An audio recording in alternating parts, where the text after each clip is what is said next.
To be honest, the thing that really caught my eye when I saw this Michelin chef make this recipe was the wet paste. He started out with a wet paste using an ingredient that actually I had really never used ever in my life, and it caught me by surprise. He used a fermented black garlic. When I saw him crack open that black garlic, I was hooked, and I knew that I had to make this recipe. The wet paste itself is a blend of black garlic, regular garlic, koji, Dijon mustard, and water. If you've never used black garlic, it brings a deep fermented sweetness that you truly can taste, and it truly does make a difference. The fresh garlic adds additional body. Koji is used in fine dining to enhance umami and really help unlock flavor, not overpower it. And the Dijon mustard helps bind everything together and kickstart how those flavors marry over time. This paste feels like a glimpse into how a Michelin chef thinks. It's not about one loud flavor, it's about layering depth and complexity over time. Once the wet paste is applied and the prime rib is fully covered in our garlic paste, it's time for the prime rib to go back into the refrigerator for another day. Phase 3 of the curing process is a 5-pepper blend. Each individual pepper brings a really unique flavor, aroma, tingle, and heat to the equation when it comes to trying to maximize the flavor of this prime rib. This combination of peppers really caught my attention when I was watching this Michelin chef combine these ingredients to try to get the most complexity out of such a large cut of beef. When you have a cut of beef this large, it's very important that you over-season. When I say over-season, I mean just apply more seasoning than you think, whether it's just a standard salt and pepper blend or whatever combination that you come up with. Ensuring that I apply a liberal amount of this 5-pepper blend to such a heavy coat of beef, coupled with the fact that this Michelin method has us curing this beef inside of the refrigerator for yet another day, leaves me with no shadow of a doubt that this is probably going to be one of the best bites of food that I've had in all of culinary, probably in my entire life, for sure this year. I'm really excited. In the world of barbecue, which is what I specialize in, pepper is a conduit. Pepper, especially a coarser ground pepper, allows us not only to build the bark that you're looking for in that quintessential bite of barbecue, but it also allows that specific protein to absorb as much smoke flavor as it possibly can, and also adds to the color that you're looking for in traditional barbecue. Because this prime rib won't live inside of the smoker for the entire duration of its cook cycle, it's important that we get this pepper application right. I believe that all this prime rib needs to get just that extra boost of flavor is a very delicate, very intentional smoke bath, no more than 2 hours. That's gonna be my plan tomorrow. I'm very curious to see how this prime rib in this 5-pepper blend takes and absorbs that smoke flavor. Let's get it back in the refrigerator for one more day of curing, and then it's time to battle test this Michelin method out on the smoker. Let's get it in the fridge. The day has dawned, the final day of a process that's been full of love and intricacies and aromas and flavors of which I have not had a chance to taste yet, but rest assured, here in about 10 hours, I will take that glorious bite of what I think will be one of the best bites that I've ever had in my life. How could it not be? It's a Michelin chef's method to a reverse seared, long roasted prime rib. Now make no mistake about it, friends, this is where the prep ends and the risk begins. Everything that could have been done inside of the fridge up to this point, it's done. From here on out, it's all about temperature, restraint, and patience. Now I just want to reiterate that I'm only smoking this prime rib inside of my offset smoker for no more than about 2 hours. Just enough time to introduce smoke and, most importantly, let the pepper do its job. The pepper will assist firstly with smoke absorption. Secondly, it'll help us set a proper bark and get the color that we're looking for. The goal in this process is not barbecue dominance, but really coexistence. At this stage, the pepper becomes a magnet. It grabs smoke, it builds color, but most importantly, it sets the foundation for everything to come next.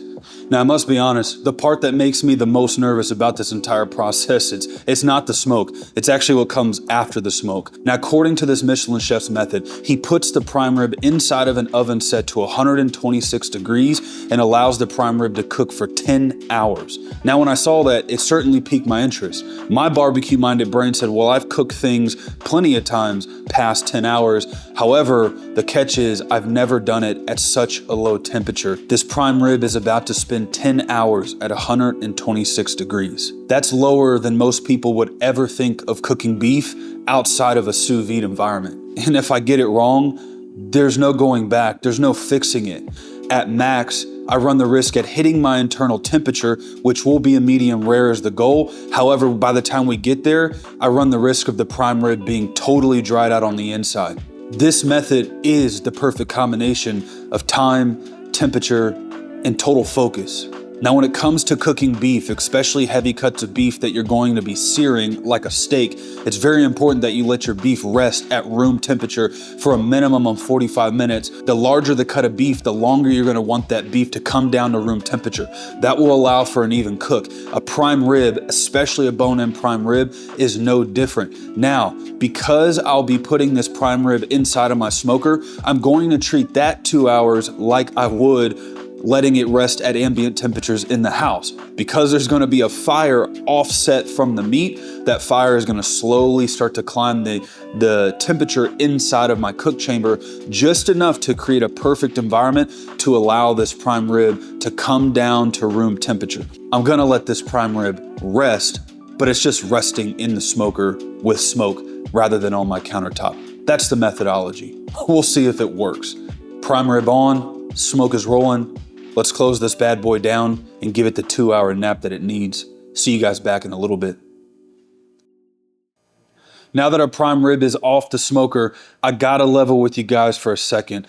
This aroma coming off of this prime beef, I am telling you, in 15 years of smoking meats, I have never smelled anything this nuanced yet robust at the same time. That black garlic is coming through. But in addition to just the power and the punch of that black garlic, that 5 spice blend that we made of those 5 different peppers, I'm telling you guys, they've opened up. In the cigar world, we say bouquet. Also in the wine world, I think bouquet is the word. They've just blossomed. It's compelling. It is inviting me to eat it now, but we have to wait. Speaking of wait, it's time to put this beautiful cut of beef into our warmer. The warmer is set to 126 degrees, just like our Michelin chef. And at this point in time, I'm gonna let the beef go for 8 hours at 126 degrees until it reaches an internal temperature of somewhere between 110 to 115 degrees. Now, I'm going to cook this, or I'm going to try to cook this at a perfect medium rare. I know medium rare is not 115 degrees, but I'm gonna show you guys the next phase of the process that's going to bring this to perfection. End to end, north, south, east, west. The entire circumference of our prime rib is going to be pink from top to bottom, from left to right. We've all seen those prime ribs. We're right in the heart of it, right at the nucleus. It's just that perfect medium rare, that warm pinkness that we're looking for, but the outside ring, it's just kind of gray. It's just kind of lifeless. We're going to avoid that. We do not want that. And I believe from seeing this Michelin chef do it this way, this is how he achieves the perfect doneness all the way around with evenness that'll really take you back. The way that he does it is this long process at such a low temperature. Let's let our prime rib do its thing in the warmer. I'll see you guys back when it's time to finish it. We are rounding this cookout and I'm back to talk updates with you guys very briefly. Firstly, our prime rib has been in a heated environment, whether it's the smoker or the warmer, going on almost 10 hours. We are like 15 minutes shy of 10 hours. Now, the Michelin chef that we are pulling our inspiration from clearly stated that they cooked their prime rib at his restaurant for 10 hours. Now, you'll see in a little bit, there's a special way that he finishes his prime rib, and I'm gonna do it the same way. So, I wanted to come on camera and note this because I've been tracking my temperatures on my phone inside of an app that's tethered to my wireless thermometer. My warmer has been reading closer to like 135-ish, maybe 140. However, my thermometer is telling me that the ambient temperature has been pretty consistently 120 to 126 degrees, which is where we want if we're trying to nail this prime rib Michelin chef style. Next, I want to talk about the internal temperatures as we're trying to cook this thing. I'm shooting for about 130, maybe 135 degrees internal. That to me is just gonna be a family-friendly medium rare. It's just a good temperature to cook any steak to internal. Now, it's worth noting, guys, I have my thermometer set to 115 degrees internal. I can fully expect it to climb a minimum 5 degrees. Potentially 10 degrees. So let's say that that prime rib is gonna climb from 115 internal to 125 internal. That means we're about 5 or 10 degrees off from our finishing temperatures. To get that extra 5 to 10 degrees, we're gonna do the following. He pulls his prime rib out of the warmer, at which point he immediately bathes the prime rib in scalding hot beef tallow. Remember I talked about we got a cool little way we're gonna finish this? Well, that's what it is. I'm gonna show you guys what that looks like here in a second, but I just wanted to do this debrief because up to this point, we've been very locked in and focused on each individual process.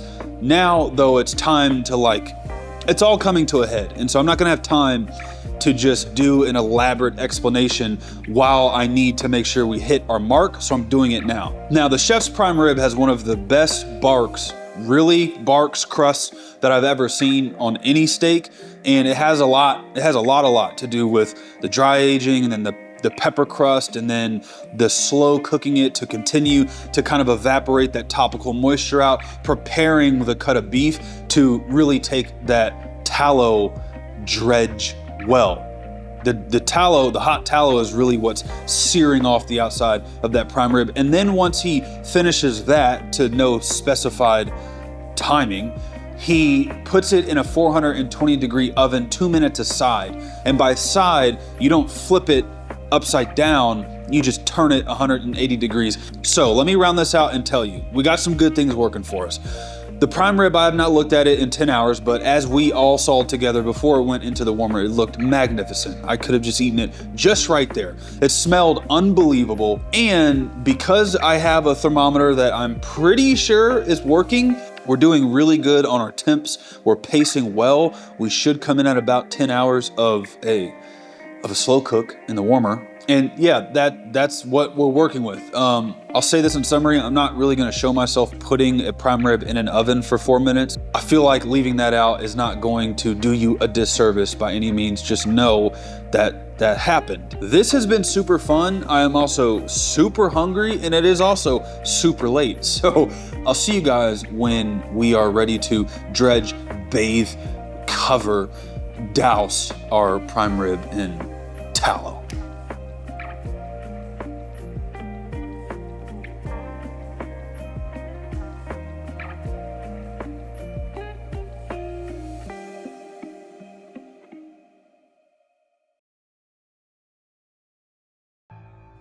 It's been 6 long days, but 6 fun days. I am not gonna recap everything that we did, one, because it's so much, but also you followed along for the duration of the video. So we're all on the same page. It's time to cut this thing. But before we do, real quick, I wanna note something very important, because as you can probably see, we have receded the hairline on our prime rib, and it's okay. Receding hairlines are fine. Let me walk you through the mistake I made in an effort to save you from a little pullback action. Okay, so first, this that's pulled back, this is the fat cap that was on top of our prime rib. And up to like the last 5 minutes of the cook, it was perfect, it was beautiful. But I made this one error. I turned convection bake on and not just the normal bake. And so convection bake at 425 degrees is an extremely, well, obviously convective heat. Convection means that a fan is moving the air molecules around. There's a lot more friction, so it's a hotter heat. Anyways, I made the mistake. I hit convection, wasn't thinking 425, and when I went to go turn this thing 180, the damage was done. So what's my point? When you go to finish this at 425 degrees, if you have a convective oven, Just be mindful of how long you've been awake and lock in for the button pushing. Anyways, all is well. If you see on the side, it's just, I mean, this is really hard to beat. It has that kind of Asian fusion scent to it, which makes sense given all of the Asian fusion that happened here. But anyways, it smells good. I'm just ready to eat this. Let's cut into it. Temperature wise, I pulled this out of the oven at about 118, I think, 117, 118 internal. I left it on the countertop 15 to 20 minutes. For the purposes of this video, I rested it a little shorter. If I was serving this for my friends and family, I would have rested this for at least 30, 45 minutes, something like that. Anyways, it climbed up to about 125 degrees internal, and that's where we're slicing into it. So you'll get an idea of what 125 looks like on the inside. And that's assuming that that leave-in thermometer is accurate, because I've never used it before, but fingers crossed.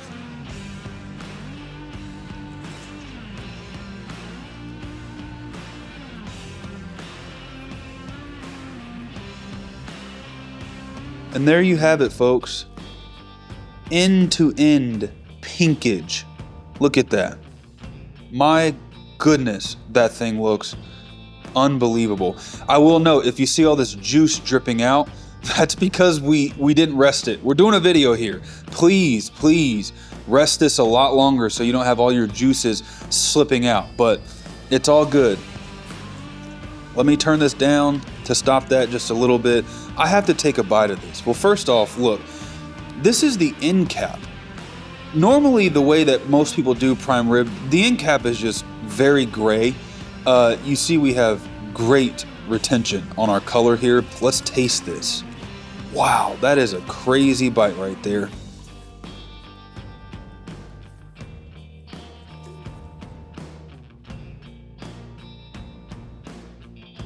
I kind of want a middle piece. Here we go.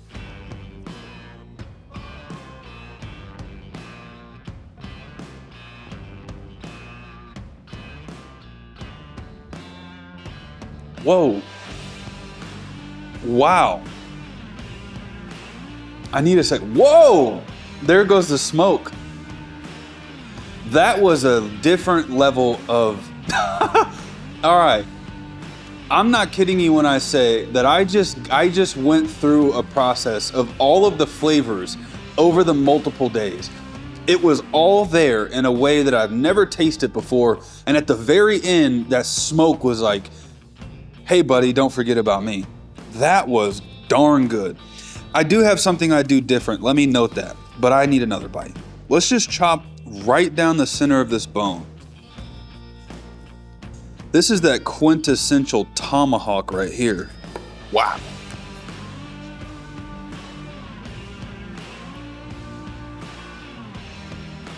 Oh my goodness. I mean, are you kidding? I am so tempted to just eat this. This was supposed to be such a refined video. Reminder, I keep saying it, rest your meat. We're just losing juice like crazy. All that juice, if you rest your meat, rest the protein, 45 minutes minimum, all this is gonna reabsorb. I have to just take a bite of this. This is just so, this is where we're gonna cross over from fine dining to what meet and greet's all about. Oh.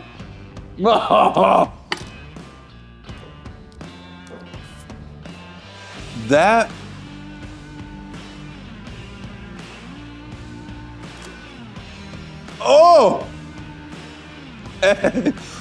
this is so good. I'm gonna cry. This is such a long process. I'm gonna shed a real tear. Real tears. Okay, first, 44 Farms sent me this beef. Some of the best folks in the beef business. I'm gonna tell you this honestly, because they're not paying me to say this. I'm just gonna say this out of the truth and the love of my heart. I drove all around my city trying to find a butcher that would get me the type of prime rib that I wanted. I wanted it Frenched, I wanted it pretty. I didn't want the whole thing, and I also didn't want to buy it and then have to French it and all that. And so my friends at 44, they said, hey Marcus, take a chill pill, brother. We're selling these on our site. We'll get you one, cook it, let us know what you think. What do I think? Unbelievable. That's first. Second, You do not have to take 6 days to do this process. I am convinced after eating this that you could do any portion and any combination of what I did and get a beautiful prime rib. Make it your own. Lastly, this is what I do different. Mainly not pressing the convection bake button, but what I would change is salt. I would specifically add salt to this. I followed that Michelin chef's recipe to a T, and I maybe made some errors somewhere in there. I don't know. All I'm saying is that I would just put a little kosher salt on the outside of this with the pepper. It's lacking just a little bit of salt, but I just realized that I sell a rub called Brisket Booster. Back in the day, guys, what they would do with prime rib, Lowry's came to be because it was formulated by a guy that owned a steakhouse, and he would shake Lowry's on top of their prime beef slices just like this. So matter of fact, maybe the secret to this thing is just to shake some Brisket Booster or Lowry's on top before you serve your friends and family. Do I want to cut this? No, I don't. Unbelievable. Unbelievable. That's it. That is it. Babe, try this. I gave her such a monster bite. Take it in. I like it. It's really good. Isn't that good? She wants more. She wants more. Yeah. Okay, guys. Huh? All right, family. This, I would say, wild success. Is it worth doing every single year? Probably not. Could I see why a Michelin chef would do this in their kitchen? Certainly. I have nothing else to say, guys. This is Meet and Greet Big Frisbee approved. I don't know. I love you. I really do. Thank you for all the support. As always, Big Frizz, Meet and Greet, over and out. Oh yeah, my wife said don't forget to ask them to subscribe. So, whatever, dude. If you feel like doing that, do that. If you don't, I love you anyways. All right, over and out.